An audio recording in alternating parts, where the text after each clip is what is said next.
우리 계속해서 아나니아와 삽비라에 관한 말씀을 보고 있습니다. 아나니아와 삽비라에 관한 말씀이 성경에 기록되어 있다는 사실 자체가 우리에겐 굉장한 의미를 가지고 있기 때문에 우리가 단순히 헌금하려면 속이지 말고 잘해라 정도로 신앙 교훈을 받아서는 하나님께서 우리에게 사도행전 5장에 왜 이렇게 기록하셨는지에 대한 하나님의 마음을 10분 이해한 것이 아닙니다. 우리는 성경을 너무 쉽게 넘어갈 때가 있습니다.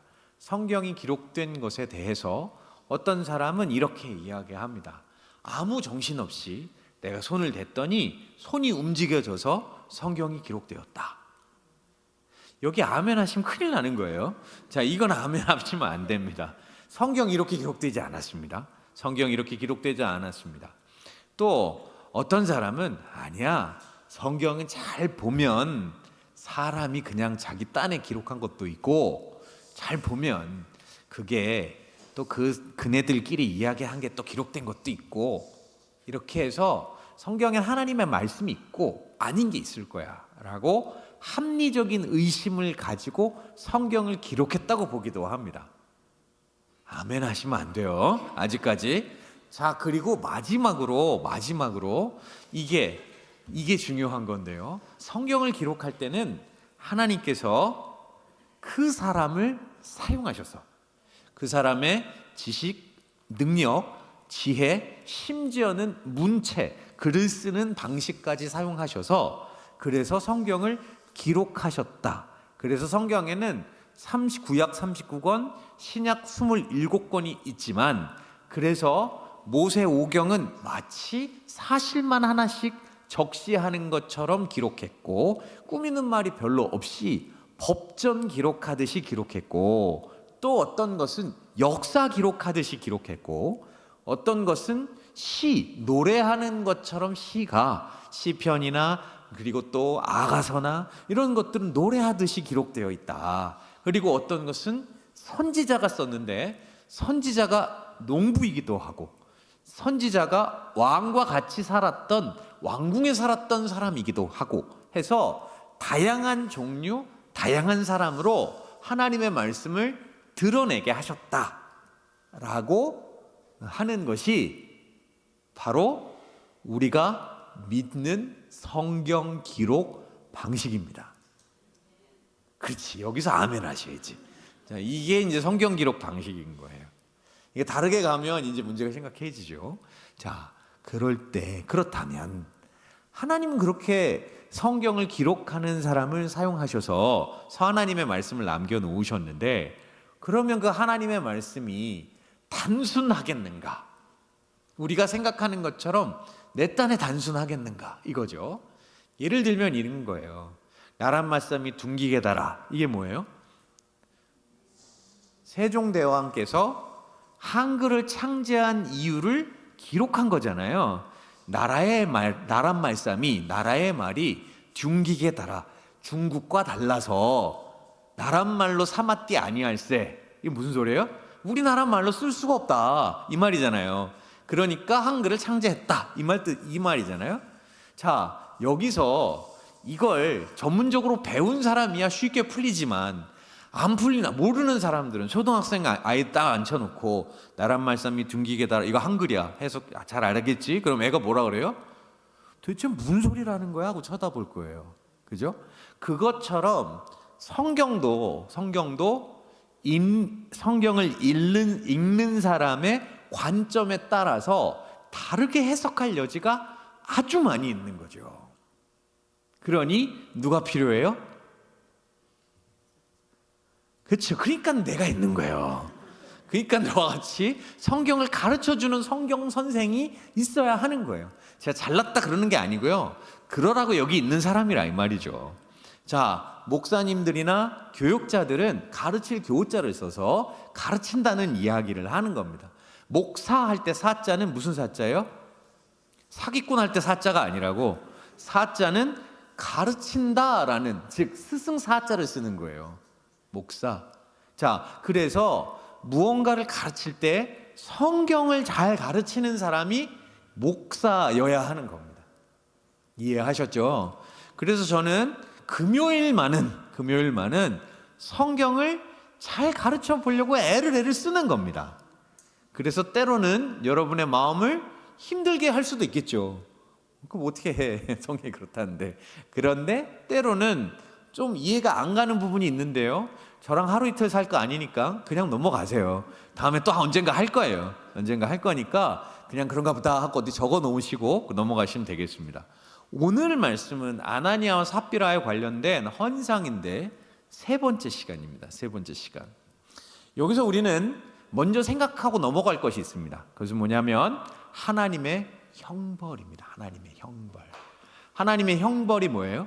하나님께서 치셨다 이 말이에요. 하나님의 형벌에는 두 가지 양태가 있는데, 하나는 인과의 법칙에 따라, 원인과 결과에 따라 이 사람 결국 그렇게 되는구나 라는 거예요.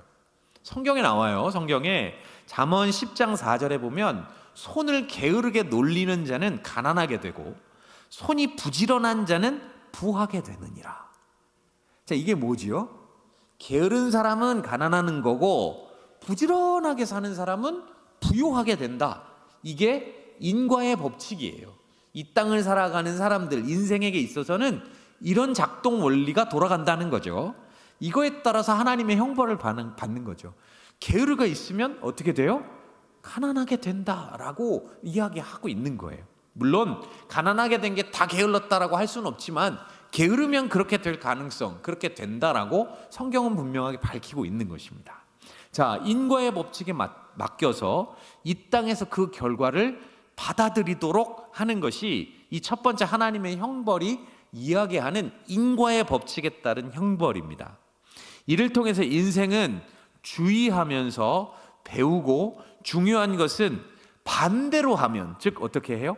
부지런하면 하나님의 축복을 받을 수 있다, 물질적인 부요함을 얻을 수 있다라는 것을 분명하게 밝히고 있죠. 두 번째 하나님의 형벌의 양태는, 모양은, 이게 이제 우리가 느끼는 하나님의 형벌이라고 하죠. 직접 치시는 것입니다. 이것은 하나님의 어려운 말로 하면 엄위하심, 즉 거룩하고 영광 받으시기에 합당한 하나님을 드러낼 때 하나님께서 직접 치시는 것입니다. 그런데 하나님께서 이렇게 치실 때 생각하는 것은, 우리는 우리 신앙으로 받아들일 때 이렇게 생각하는 건 받아들이기 어려워요. 예를 들자면, 아유, 내 팔자가 그렇지 뭐. 내가 깜짝 놀랐어요. 교인들이 이런 말을 써요. 교인들이 팔자가 어디 있습니까? 팔자까지 설명은 안 할래요. 뭔지 아는데 그것까지 설명은 안 할래요. 그건 우리가 쓸 말이 아닌 거예요. 쓴다 안 튼다? 분명히 여기 앉아 계신 분들이 한 30분 되는데 안 쓴다는 4분밖에 대답을 안 했어요. 자, 팔자가 어떻다, 쓴다 안 쓴다? 이거 우리가 쓸 말이 아닌 거예요. 이건 또 하나 어차피 그렇게 될 운명이었어. 이거 비관적 숙명론이라고 하는데요, 이거 쓴다 안 쓴다? 그래서 안 쓴다는 거예요. 이거 우리 신앙하고 어울리는 말이 아닙니다. 팔자가 그렇게 될 거였어, 어차피 그렇게 될 운명이었어, 이건 아닌 거예요. 그렇죠? 제가 이렇게 표현해서 그렇지 아주 로맨틱하게, 당신과 나는 예전부터 만날 운명이었어요, 이것도 넘어간다고. 이것도 우리가 신앙으로 받아들이기는 어려운 이야기들입니다. 하나님께서 직접 치시는 것을 표현하는 신앙이라고 할 수는 없습니다. 위로한다고 이런 말을 하긴 하겠지만, 그러나 위로는 될 수 없습니다. 오히려 절망만 선물할 뿐입니다. 결국 불신앙적인 언어로는 절망을 선물하거나 임시적인 위로만 선물할 뿐이지 진정한 위로는 줄 수가 없지요. 그래서 우리는 이런 말을 우리의 입으로 올리는 것을 상당히 경계해야 하는 것입니다. 그러면 믿는 사람들에게 하나님의 형벌이란 어떤 의미로 다가올까요? 이게 훨씬 중요하겠죠. 믿는 사람에게는 형벌이라는 단어보다는 징계라는 말을 씁니다. 징계가 무슨 뜻이에요? 징계라고 한문으로 쓰니까 또 뭐 되게 나쁜 걸로 생각을 하는데, 징계는 성경적인 용어로 만들면 하나님의 아들 만들기입니다. 징계의 형태는 심판의 형태와 매우 비슷합니다. 형벌의 형태와 매우 비슷합니다. 그리고 때로는 같은 현실로 형벌처럼 오기도 합니다. 우리의 역사에서 많이 볼 수 있는데 한국 전쟁, 6.25 전쟁과 같은 전쟁통 속에서 우리나라 그리스도인들은 뭘 했어요? 우리가 이렇게 형벌을 받는다 이렇게 생각하지 않고 야 이거 어떻게 하지 하면서 모여서 뭐 해요? 기도하고 회개했습니다. 하나님, 교회가 쪼개지는 것을, 욕심에 따라 쪼개진 것을 용서해 주십시오. 1950년에 그렇게 일어나서 교회들이 진보와 보수로 쪼개지고 또 이것저것 쪼개져서 쪼개진 것에 대해서 그때 6.25 때 한국교회 연합통합운동이 일어났어요. 회개하는 운동이죠.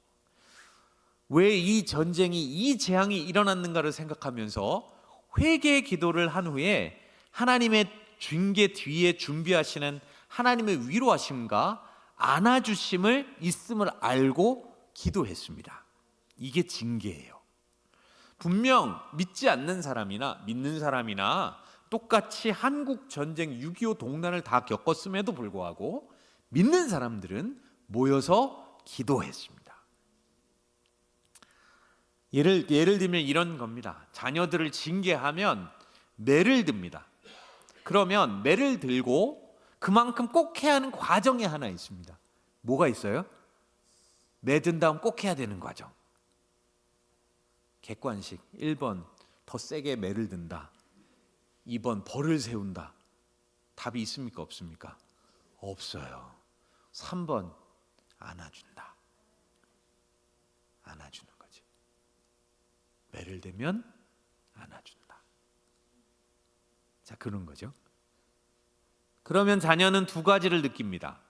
아, 이렇게 하면 안 되겠구나를 알고, 또 다른 하나는 내 부모가 나를 참으로 사랑해 주는구나. 그렇게 매를 들 때는 이 걸음은 아니라는 것을 알려주기 위해 들었고, 그럼에도 불구하고 이 매의 의미를 해석해 주는 것은 매를 드는 순간이 아니라 안아주는 순간이죠. 그러면 이 자녀는 성장하는 것입니다. 이렇게 하나님의 징계는 하나님의 싸매어 주심, 안아주심, 위로하심이 늘 붙어 있습니다. 이게 하나님의 징계와 형벌의 결정적인 차이입니다. 하나님의 형벌, 그러면 인과관계에 따라서 결국 그렇게 되는 것이 형벌이요, 또 하나는 하나님께서 직접 치시는 것이 형벌이라고 한다면, 우리는 똑같은 일을 겪어도 하나님의 징계로 받고, 하나님께서 징계하실 때는 그 뒤에 반드시 하나님의 위로와 그리고 안아주심을 있음도 믿는 것입니다. 자, 이것이 같은 형벌처럼 보이는 징계를 믿지 않는 사람과 같이 받아도 다른 내용이 있는 것입니다. 자, 그렇다면 이제 이런 것들을 딱 이렇게 넣어놓고 2절 말씀을 같이 볼까요? 2절, 5장 2절 같이 읽을까요? 시작. 그 값에서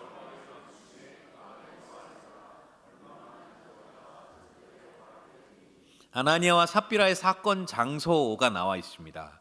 아나니아와 삽비라의 사건이 일어난 장소가 어디냐 하면, 그 값에서 얼마를 감춤해 그 아내도 알더라. 얼마만 가져다가 어디요? 어디요? 사도들의 발 앞. 이게 아나니아와 삽비라의 사건이 일어난 사건 현장입니다. 그렇죠? 사건 현장이 어디라고요? 써 있잖아요. 사도들의 발 앞. 자, 제가 왜 자꾸 이걸 이야기할까요? 여러분, 사도들의 발 앞. 그런데 실제로 나온 사람은 사도들 중에 누가 나왔어요? 베드로가 나옵니다. 그러면 이건 사도들의 발 앞이라기보다는 누구의 발 앞? 베드로의 발 앞. 이렇게 말해야 맞아요. 그런데 사도들의 발 앞이라고 했기 때문에 이건 한 개인 베드로가 아니요, 사도들이라고 했으니 개인적인 공간이 아닌 것을 우리는 대번에 알 수 있습니다. 사도들, 즉 많은 교인들이 보고 있는 가운데 뭐 하는 장소였냐면 이게 헌금 드리는 장소였다 이 말이에요. 우리식으로 말하면 뭐 여기 강대상 헌금대 앞 뭐 이런 식인 거예요. 그렇죠? 이렇게 이런 장소에서 사건이 일어난 겁니다. 그런데 아나니아와 삽비라가 바로 그 공간, 그 장소, 사도들의 발 앞에서 하나님의 치심을 받아서 죽었습니다. 그러면 분명하게 느끼게 되는 거죠. 하나님께서 그들을 치신 것은 그냥 치신 것이 아니라 거룩한 계획과 뜻이 있기 때문에 치셨다. 이렇게 분명한 메시지가 온 교회에 들리는 거죠. 최초의 교회라고, 그래서 가장 중요한 순간이고 가장 영광스럽고 고도의 신앙 정신이 실제로 나타나고 성령께서 역사하시는 것이 지금 거룩하게 막 나타나고 출발하는 그때에 사도들의 발 앞에서 그걸 가벼이 보았던 이들에게 하나님께서 직접 치심으로 하나님께서 어떻게 하심을 보여주신 것입니다. 그러니까 아나니아와 삽비라의 죽음은 최소한 일반적인 사람들이 마지막을 맞이하는 자연사이거나 자연적으로 죽는 것이거나 아니면 켜켜이 죄를 짓고 해서 그 결과로 죽게 되는 것과는 성격이 다른 죽음이라는 걸 우리가 여기서 알 수 있습니다. 자, 그렇다면 그들이 어떤 죄를 지었는가? 자, 3절 말씀을 좀 넘어가 볼까요? 같이 읽읍시다. 시작. 베드로가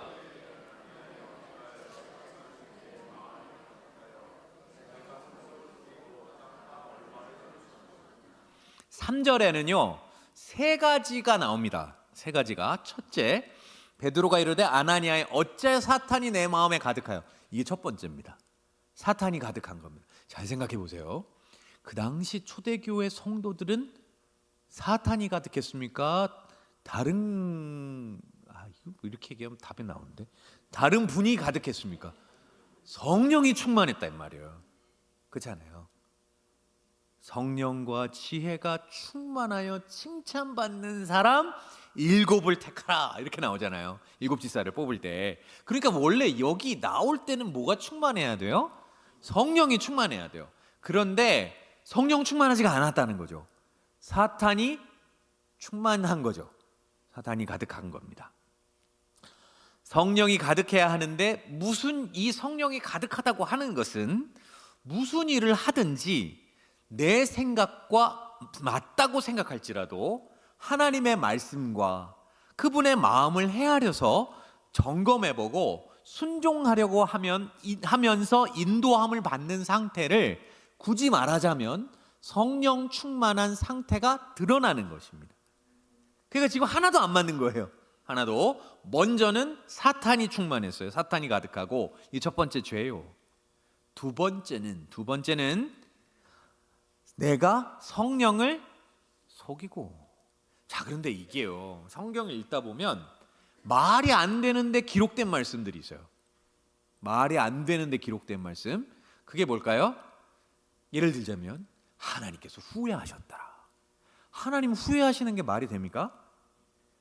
쓸 수 있고 말할 수는 있지만 그 말이 안 되는 말이에요. 하나님 후회하지 않으세요. 하나님은 한 번도 틀리지 않으시고 실수가 없으시고 그러신 하나님이시기 때문에 거기서 뭐 이렇게 하나님이 후회하셨다 이건 맞지 않아요. 그런데 성경 기록도 있단 말이죠. 그 무슨 뜻일까요? 사람이 후회할 때처럼 안타까이 여겼다 이 뜻이죠. 그럼 그것과 비교해서 내가 성령을 속이고 이 말도 맞아야 틀려요? 이건 말은 되는데 말이 아닌 거예요. 오늘 내가 너무 어렵게 설교를 하나요? 말은 되니까 기록을 했겠죠. 읽었겠죠. 우리도 이해를 했겠죠. 그러나 그런 일이 있을 수 있다 없다? 없다. 성령을 속일 수 있다 없다? 성령은 하나님이시기 때문에 하나님을 속일 수 없는 겁니다.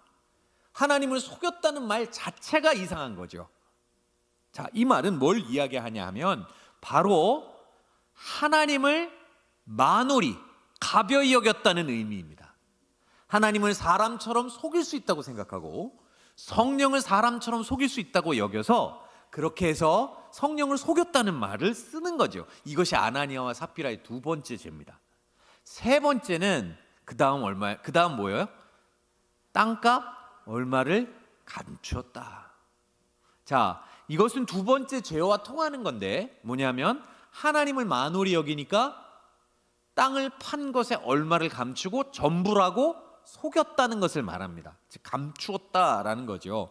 즉 땅의 가치를 자신들만 안다고 생각하는 마음에 하나님 앞에 정직한 마음과는 다른 마음을 가진 것입니다. 즉 죄를 두는 것입니다. 사탄은 속이는 영인 것입니다. 그런데 문제는 이때가 초대교회가 고도의 신앙 정신에 압도되어서 굉장한 은혜 가운데 있을 때입니다. 이거 뭐 건드리면 성령 충만 나타나는 때예요. 말만 하면 성령 충만인 거예요. 그렇죠? 그럴 때입니다. 구약의 말라기 선지자, 구약 성경의 마지막 선지자가 누구예요? 이거 내가 답을 하고 했어요. 자, 모르는 걸로 하고 다시 물을게요. 구약의 안 되겠다. 자, 구약의 말라기 선지자가 마지막이에요. 구약의 말라기 선지자가 마지막이에요. 자, 이거 외울 때는 우리 이렇게 외웠어요. 신학교에서 그냥 웃자고 하는 거니까. 구약의 모든 게 말라서 마지막 선지자는 말라기다. 이렇게 외웠어요. 자, 아무튼 말라기 선지자가 예언을 하고 즉 그 선지자 활동을 하고 기록된 뒤에 무려 세례 요한이 나오기 전까지 400년이라는 시간 동안 하나님의 계시가 이들 가운데 충만하게 보이지는 않았습니다. 이건 아주 긴 기간이에요. 아주 긴 기간 동안 구약 성경에 그래도 뜨문 나타났던 선지자들이 중간기라고 하는데 구약과 신약 사이에 400년이라는 기간 동안 잘 드러나지 않다가 그럴 때 맨 마지막에 드디어 구약의 마지막 선지자라고 하는 누구요? 그렇죠. 말라기 그 이후에 400년 동안 안 나타나다가 신약의 선지자가 딱 한 명 갑자기 등장해요. 이 사람 퀴즈. 이 사람은 주식이 뭐냐면 주로 입는 옷이 뭐냐면 가죽 뭐 이런 거예요. 주로 먹는 게 로얄 젤리 같은 거 드세요. 누구죠? 사는 곳은 광야예요. 세례 요한이에요. 세례 요한을 그래서 구약의 실제적인 마지막 선지자라고 합니다. 선지자와 같은 역할을 광야에서 이야기하고 나는 소리요 라고 선포하면서 그가 오실 길을 예비하라 라는 메시지를 전파하는 것이 구약에 나와 있는 선지자들이 하는 메시지와 동일했기 때문에 구약의 마지막 선지자라고 하는 것입니다. 자, 이때도 이렇게 구약의 선지자들이 했던 것처럼 메시지가 하나님의 계시가 강하게 임하는 것보다는 뜨문 임했고 그 당시를 살았던 이 제자들도 유대인들도 예수님이 분명히 오셨음에도 불구하고 예수님 알아봐요? 못 알아봐요? 못 알아보는 거예요. 제자들도 같이 있었잖아요. 같이 있었는데 그냥 영웅 정도로만 생각을 했던 겁니다. 그러다가 심지어 예수님 어떻게까지 말씀하셔요? 나 십자가에 죽어. 못 박힌다고. 그래야 성령이 와. 내가 하늘로 올라가야 부활한 다음에 내가 하늘로 올라가야 성령이 와 라고 말씀을 하셨음에도 불구하고 깨달아요? 못 깨달아요? 못 깨달아요. 그래서 실제로 예수님께서 십자가에 못 박혀 우리의 죄를 위해 그들의 죄를 위해 십자가에 못 박혀 돌아가시고 하셨음에도 불구하고 이들은 그건 전혀 그게 계시로 안 들어오고 우리 이제 어떡하나 하면서 고향 앞으로 가게 된 거예요. 고향 앞에 가서 이제 자신들의 생업을 할까 말까 고민하고 있던 터에 예수님께서 나타나셔서 드디어 그들에게 뜨문 이젠 계속 나타나신 게 아니에요. 열 몇 번이더라 3번인가 14번을 40일간 나타나셔서 그들에게 뜨문이라도 구약의 내용을 알려주시게 되죠. 이거 나에게 대한 거다. 이건 이 내용이다 라고 알려주셔서 이제 계시 즉 하나님의 말씀이 그들 가운데 충만하게 임하는 밑바탕을 깔아주신 겁니다. 그렇죠? 그리고 나서 이제 예수님은 부활 승천하셨고 그때까지도 제자들은 아직도 예수님 부활하시고 하셨으니까 드디어 이제 나도 한 키 잡겠구나 라는 유대인들이 생각하는 사고가 가득했어요. 메시아에 대한 생각이. 그런데 성령이 임하자 변한 거예요. 그런 식의 생각이 아닌 거예요. 신앙의 내용이 바뀌게 된 것입니다.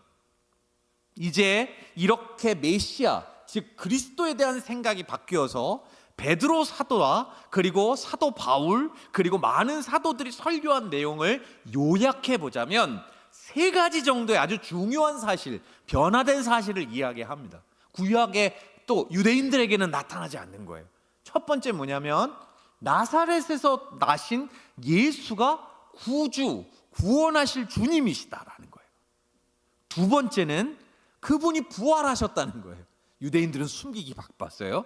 그래서 부활의 영광이 분명히 나타났다. 너희들이 죽였던 예수를 하나님은 주와 그리스도가 되게 하셨느니라 이렇게 선포하잖아요. 그래서 그분이 부활하셨고 이제 승천하셔서 보좌 우편에 서 계시다 이렇게 선포한다고. 세 번째는 부활의 영광이 그들에게 일어나는 것, 끼치는 건 나사렛 예수의 이름으로 어떻게? 죄사함을 받는 것이다 라고 죄사함에 대해서 이야기한다고요. 이게 유대인들에게는 없어요.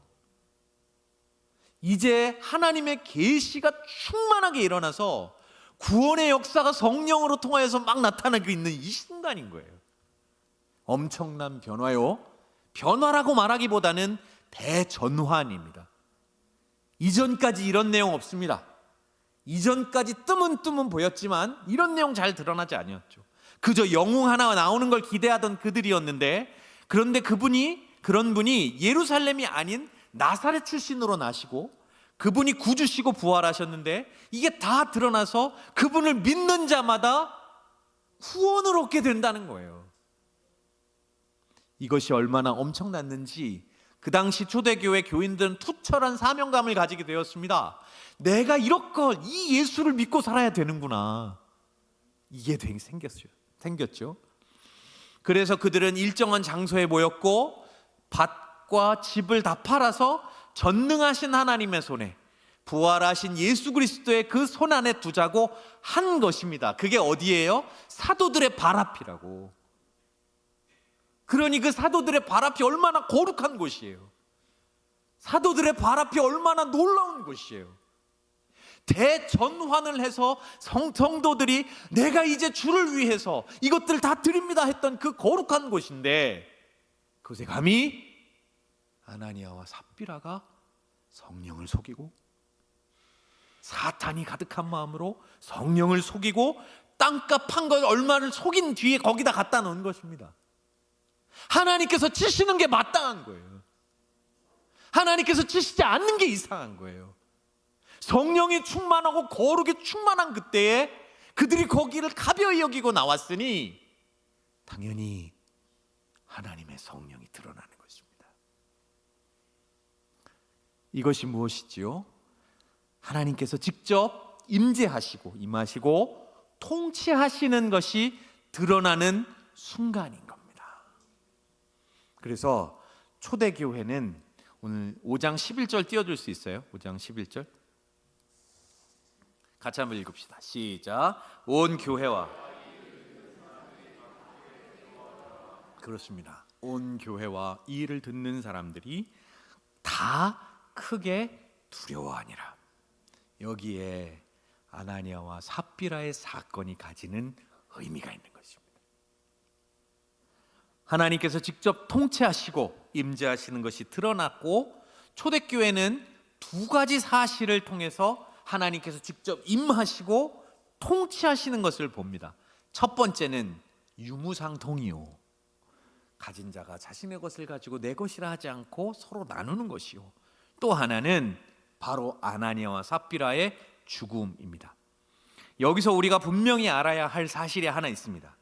교회가 본질로 돌아가면 돌아갈수록 교회를 다스리는 것은 회의, 당회, 운영위원회, 목사회 이런 거 아니라 하나님 당신 자신입니다. 이거 절대 잊어버리면 안 됩니다. 교회가 본질로 가면 갈수록 하나님께서 임재, 하나님께서 통치, 이 말을 한문으로 섞으면 이 말 제자에 또 아니 통치할 통자에 이 말 제자를 써서 통제라고 합니다. 아이예요, 아이. 통제. 하나님의 통제가 드러나는 거예요. 누구를 막 이렇게 못하게 하는 이거 말고 이런 통제 아니고 아이 임재할 때 이 제자를 써서 하나님의 임재와 하나님의 통치가 교회가 본질로 돌아가면 돌아갈수록 더 풍성하게 드러난다 이 말이죠.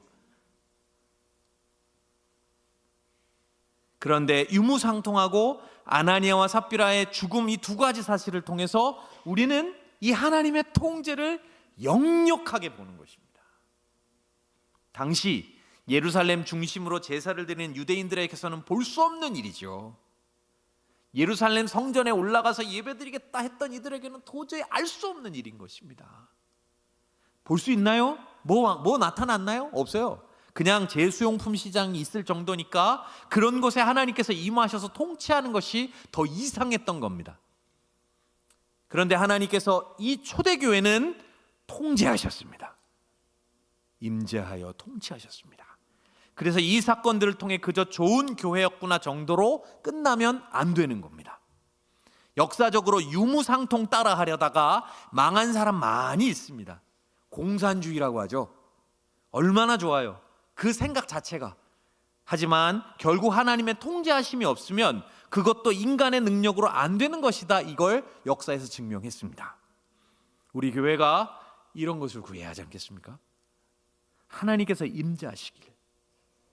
그래서 그 역사가 역력하게 힘있게 드러나시길. 저는 이런 교회가 우리 교회가 되기를 꿈꾸는 것입니다. 헌금인 줄 알았는데 하나님의 임재인 것입니다. 헌금들이 다 죽은 줄 알았는데 내가 서 있는 것이 그런 것이 아니로구나. 내가 하나님의 존전에 서 있구나. 이걸 느끼는 것입니다. 이 은혜가 저와 여러분에게 있기를 간절히 축원합니다. 기도하겠습니다. 하나님, 우리에게 은혜를 베풀어 주옵소서. 우리를 불쌍히 여겨 주옵소서. 우리가 하나님의 은혜 가운데 온전히 서서 하나님의 통치와 하나님의 임재를 느끼는 교회가 되게 역사하여 주옵소서. 감사드리며 예수님의 이름으로 기도드립니다.